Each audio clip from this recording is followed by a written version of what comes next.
रामपुर गांव में गोपाल अपनी पत्नी और अपने बच्चे के साथ एक छोटे से मिट्टी के घर में रहता था। गोपाल टोकरियां बनाने का काम करता था। वह टोकरियां बनाकर बाजार में बेचता था, लेकिन गोपाल की टोकरियां बिकती ही नहीं थी। वह बहुत मेहनत करता था। लोग उसकी टोकरियां देखने तो आते, पर खरीदता कोई नहीं था। गोपाल इतने भी पैसे नहीं कमा पाता था जिससे उसके घर का गुजारा चल सके। गोपाल की पत्नी और उसका बेटा कई दिन से भूखे थे। तभी गोपाल की बीवी गोपाल से कहती है, देखो, अगर ऐसे ही चलता रहा तो हम सब भूख से तड़प तड़प कर मर जाएंगे। हमने कभी किसी का बुरा नहीं किया, फिर हमारे साथ ऐसा क्यों हो रहा है। गोपाल भी अपनी बीवी और अपने बच्चे को ऐसे भूखा देखकर बहुत दुखी होता है। वह बहुत थक जाता है, जिंदगी से नाराज हो जाता है। वह सोचता है कि मुसीबतें तो कम होने का नाम ही नहीं ले रही। वह अब क्या करे, किससे मदद मांगे, उसे कुछ समझ नहीं आ रहा था। घर से निराश होकर गोपाल जंगल की तरफ चला जाता है और जंगल में जाते जाते रास्ते में उसकी नजर एक साधु बाबा पर पड़ती है, जो देखने में बहुत ही तेजस्वी लग रहे थे, जो ध्यान में बैठे हुए थे। वह उन साधु बाबा के पास जाता है और हाथ जोड़कर बैठ जाता है। तभी साधु बाबा आंखें खोलते हैं और गोपाल को कहते हैं, बेटा, क्या हुआ?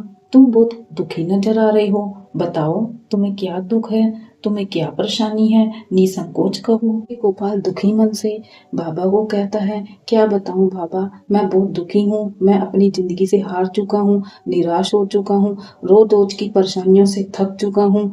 मैं इतनी मेहनत करता हूँ, पर मुझे मेरी मेहनत का फल ही नहीं मिलता।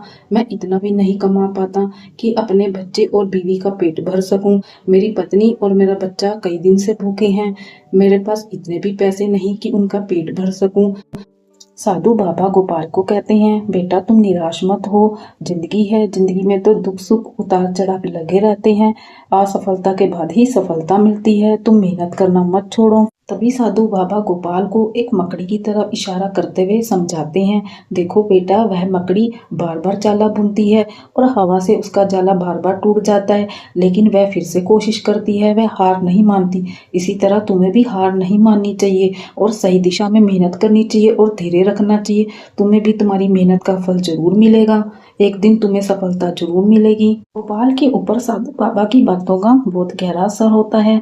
वह बाबा का धन्यवाद करता है और वहां से चला जाता है। गोपाल अपनी मेहनत में सुधार करता है। वह बहुत ही सुंदर डिजाइन की टोकरियां बनाता है, जो बहुत ही देखने में आकर्षक लग रही थी। वह पहली टोकरियों के मुकाबले बहुत ही सुंदर थी। वह उसे बाजार में ले जाकर बेचता है और टोकरियां इतनी आकर्षक होती हैं कि लोग उसे देखते ही खींचे चले आते हैं और उसकी सारी टोकरियां देखते ही देखते बिक जाती हैं और वह बहुत खुश होता है। गोपाल खुश होकर घर का सारा सामान लेकर आता है और घर आकर अपनी पत्नी से कहता है, सुनो भाग्यवान, देखो, सारी टोकरियां बिक गई।